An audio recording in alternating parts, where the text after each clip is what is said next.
If I told you someone became a millionaire this year, you probably picture freedom, less stress, more choices, maybe early retirement. But here's the uncomfortable twist. A lot of millionaires still can't handle a $3,000 surprise bill without sweating. Not because they're lying, because their million is trapped. It's sitting inside a house, behind paperwork, fees, timing, risk, and emotion. And if you've ever looked at your net worth app and felt proud, then looked at your checking account and felt broke, you already know the pain. Today, we're going to separate two very different things: being worth a million versus having a million you can actually use. Here's the central question. When people say, I'm a millionaire, how often does that actually mean financial independence? In this video, you'll learn a simple framework I call the liquidity test. It's not fancy. It's not a spreadsheet nightmare. It's one question: if your job disappeared tomorrow, how long could your assets pay your bills without selling the place you live? We'll break down why home equity can look like wealth but behave like locked savings.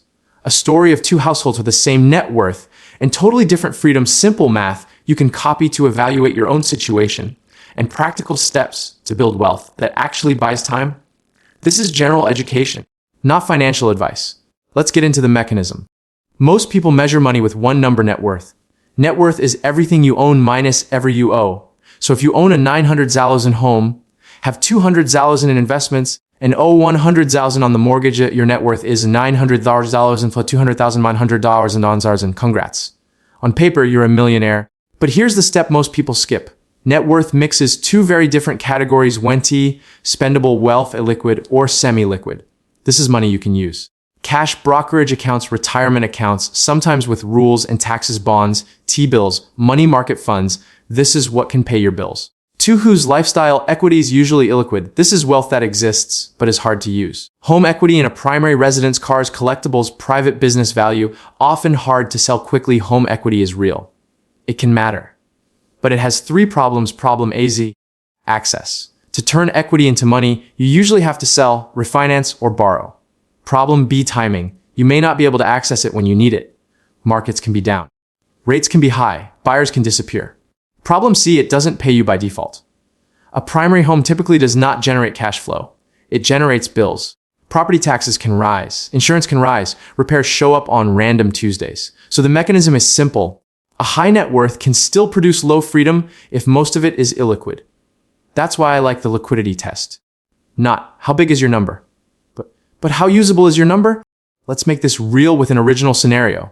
Two people, same age, similar careers. Person in Kevin in New Jersey. Kevin is 59. He owns a beautiful home in a high-tax town. House value $30,000 of $250,000 mortgage. Investments, 401k brokerage at $220,000 cash, $30,000 on paper. Kevin's net worth is about $1.5 million. Sounds amazing. But Kevin's fixed costs are heavy: property taxes, about $24,000 per year, insurance, $4,500 per year, maintenance and repairs. He budgets $8,000 per year. Some years it's more. That's over $36,000 per year just to keep the house functioning. Kevin wants to retire, but he's stuck in a loop. He needs income to maintain the house, and he needs the house to feel secure. So he keeps working. Person A, 2A. Tasha in Kansas City. Tasha is also 59. She bought a modest townhouse years ago. It's fine, not a mansion. Home value $320,000 mortgage. Small balance left, investments, 401k brokerage, $1,000 or $50,000 at cash, 40 worth. It's also around 1.4 to a 1.5 million depending on the market. But here's the difference. Tasha's wealth is mostly in assets that can actually fund retirement. So when her company offered a buyout, she didn't panic. She ran the numbers. She saw options. Kevin sees $1 million home and feels rich. Tasha sees $1 million portfolio and feels calm. Same millionaire vibe at a dinner party. Totally different reality on Monday morning. Now let's do the clean math. Simple assumptions. We'll use a common retirement guideline, the 4% rule. It's not a promise. It's a historical reference point. Markets vary. Inflation varies. But it gives us a starting frame. Kevin's spendable wealth investments, $220,000 cash and $30,000 total liquid-ish. $250,000, 4% of $250,000 per year. That's about $833 per month. Now, compare that to just the house carry.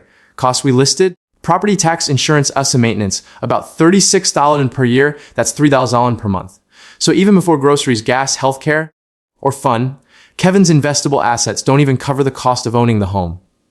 This is how someone can be a millionaire and still be financially fragile. Antašalas manavaras su under 50,000 cash, 40,000 tolls, another 90,000 another 1,000 provider 43,600 per year. That's about 360.33 per month. Now Tasha's housing cost is smaller. Even if she spends, say, 800 per month on mortgage, ala taxes, ever insurance, she still has room to breathe. That breathing room is what retirement actually is. The key metric, the liquidity coverage ratio. Here's the simplest version. Liquid assets annual spending. If Kevin spends a 90,000 per year and has 250,000 and 90,000, 2.8 years of coverage.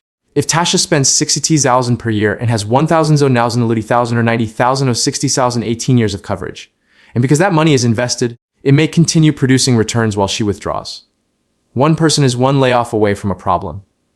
The other has time on her side. Here are the big mistakes that create paper millionaires who still feel trapped. When counting home equity as retirement income, equity is not income unless you convert it. Conversion has friction fees, taxes, timing stress. Correction, track liquid net worth separately from total net worth. 2. Ignoring the carry cost. Of a paid-off home, no mortgage does not mean low cost. Taxes, insurance, repairs, and utilities can be a second mortgage in disguise. Correction, build a realistic annual housing budget even when the loan is gone. 3. Overestimating how easy it is to tap equity, AHOC can be reduced or frozen. Refinancing depends on rates and income. Selling takes time. Correction, don't rely on equity as your emergency fund. 4. Lifestyle creep anchored to the neighborhood. People upgrade the home, then upgrade everything else to match the home. Correction, let your investments set your lifestyle, not your ZIP code. 5. Confusing appreciation with progress. Home prices can rise, but that doesn't automatically improve your cash flow. Correction, measure progress in months of living expenses covered, not Zillow screenshots. Here's a practical checklist you can run this weekend. Again, general education only. Step 1. Split your net worth into 2 numbers. Write down total net worth, liquid net worth, 6 cash flow investments you can realistically access. Most people only track the first one. The second one is the freedom number. Step 2. Calculate your liquidity coverage or TIO, liquid assets, annual spending. You're looking for direction, not perfection. If you're under 3 years, you're vulnerable. If you're 10+ years, you have options. If you're 25 years, you're approaching financial independence territory for many lifestyles. Step 3. Build income engines. Prioritize assets that can produce return and are easy to access. Broad index funds inside 401k IRA and taxable accounts, cash reserves for short-term stability bonds or T-bills for near-term spending depending on your risk needs. Step 4. Make housing a strategy, not a trophy. Ask, would downsizing free up meaningful capital? Would moving to a lower tax area change the math? Are you overinsured or underinsured? Are you treating renovations like investments when they're really consumption? Owning can be great. Renting can be great. The point is, housing should support your plan, not replace it. Step 5. Pressure. Test your plan. Pretend your income drops by 30% for 1 year. What breaks first? Fix that weakness before you chase a bigger net worth number. Net worth is a scoreboard. Liquidity is oxygen.